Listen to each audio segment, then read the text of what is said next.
হ্যাঁ, এরা জ্বলন্তি রে, জ্বলন্তির কোনো শেষ নাই। কাজ করি আমরা, জলে ইন্ডিয়া, এই আর কি অবস্থা।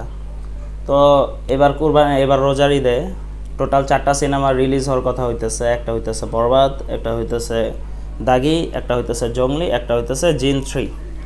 তো এই বিষয়টা নিয়ে কথা বলতে আসছি যে কে প্রমোশনের দিক দিয়ে এগিয়ে আছে। তো আমি আলামিন তোমাদের সবাইকে ওয়েলকাম করছি রাইট রিয়াকশন ইউটিউব চ্যানেল থেকে। তো চলো এই বিষয়টা নিয়ে কথা বলি। সর্বপ্রথম যে সিনেমাটা সবথেকে বেশি মানে প্রমোশনাল ম্যাটেরিয়াল রিলিজ করছে, প্রমোশনের দিক দিয়ে আগে আসছিল, সবথেকে বেশি প্রমোশনের দিক দিয়ে অ্যাক্টিভ আছে, সেই সিনেমাটা হইতেছে জঙ্গলি। এই সিনেমাটা শুরুর দিক দিয়ে যে পোস্টার আসছিল, পোস্টার আসার পর সবার মনে একটা দাগ কাটছে যে ভাই এটা কী করছে।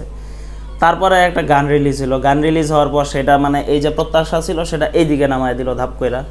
তারপরে আবার একটা টিজার ড্রপ করছিল, সেই টিজার দেখা মানুষ মোটামুটি না ঠিক আছে ওকে ওকে টাইপ এরকম একটা মানুষের ছিল। অনেক মানুষের ভালো লাগছে, অনেক মানুষের ভালো লাগে নাই।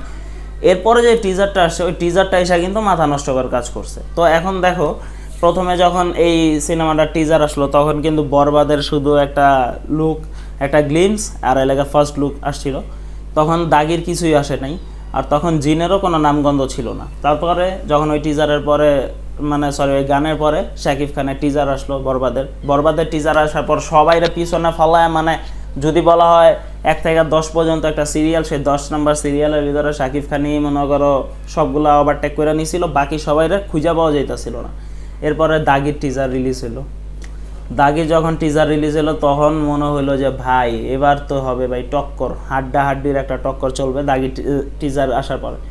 এরপরে কি করলো কি শাকিব খানও এরপরে নিজের যে গান ছিল দ্বিধার সেটার একটা টিজার রিলিজ করলো। এটা করার পর সবার শাকিব খানের প্রতি একটা চর্চা চলে আসলো। এরপরে আবার সিয়াম আহমেদ কি বসে থাকে, সেও নিজের টিজার রিলিজ করলো। ওই টিজারের পরে কিন্তু সবার একটা আকাঙ্ক্ষা বেশি হয়ে গেল যে না ভাই এইটা একটা কাজ, এটা দেখতে হবে, এটা দেখা লাগবে, এরকম সবার ভিতরে একটা মনস্তাব আসলো। তো ওভারঅল এই জিনিসগুলো দেখার পরে শাকিব খানের টিম কি আর বসে থাকে, সেই টিমে করলো কি একটা যিশু সেনগুপ্তর একটা গ্লিমস 22 সেকেন্ডে দিয়ে দিল, যেটা দেখার পর তো ভাই এখন আগুন লেগে গেছে। বরবাদ ছাড়া আর কোনো কিছু নিয়ে মানুষের মুখে আর কিছু আসতেছে না ঠিকঠাক মতো, খালি বরবাদই করতেছে, কারণ ওই রকমই আগুন লাগাই দিছে ভাই এই গ্লিমসটা। তো ওভারঅল মিলায় যদি বলা চলে যে প্রমোশনের দিক দিয়ে 1 নম্বরে ভাই আমি বরবাদই রাখবো। বরবাদের ধারে কাছে কেউ নাই 1 নম্বরে। যদিও সিয়াম আহমেদের জঙ্গলি সিনেমার প্রমোশনাল ম্যাটেরিয়ালটা একটু বেশি আসছে, তারপরও বরবাদের যেগুলো আসছে সবগুলোই কোয়ালিটি সম্পূর্ণ। প্রথমত যে ফার্স্ট লুক মাথা নষ্ট করছিল, একটা গ্লিমস যখন ছড়ায় গেছিলো তখন ওইটা দেখেও মানুষ ভাবছিল ভাই এটা কি। তারপরে যখন টিজার আসলো তখন তো এরপরে গান আসলো ভাই, প্রিমিয়াম লুক দিতেছে, প্রতিটা জিনিস আলাদা লেভেলের একটা প্রিমিয়াম ভাইব দিতেছে। তারপরে এখন আসলো আবার এই গ্লিমসটা। ওইদিকে আমাদের দাগি সিনেমার একটা টিজারই আসছে, আর কিছুই আসে নাই। তো ওই টিজারটাও কিন্তু প্রিমিয়াম একটা লুক আসতেছে। আবার এদিকে সিয়াম আহমেদের কথা যদি বলি, সিয়াম আহমেদের যে জঙ্গলি এইটাও কিন্তু একটা ভালো ভাইব দিতেছে। একমাত্র পিছিয়ে আছে কি জিন 3, আর এটা খালি পিছিয়ে না, এটা সব দিক দিয়ে পিছিয়ে আছে, কারণ এটা প্রথম যে পার্ট আসছে জিন 2, তারপর জিন 3 এখন আসতেছে। প্রথম 2টা পার্ট দেখেই আমরা বুঝতে পারছিলাম যে ভাই এটা সিগারেট সিনেমার ভিতরেও পড়ে না, এত নিচে গেছে এই সিনেমার এটার কাজ। তো এই সিনেমাও এটার সাথে রিলিজ হবে। তো ওই যে কথা একটাই, ঘোড়কে রেস মেকে গাধা দৌড়াएंगे, তো ঘোড়ার রেসে গাধা দৌড়াবে, এই আর কি অবস্থা।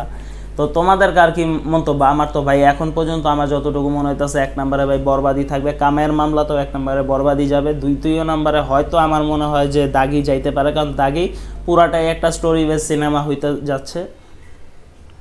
কারেন্ট চলে গেল, দুঃখজনক বিষয়। যাক ভাই, এইভাবেই কাজ করি।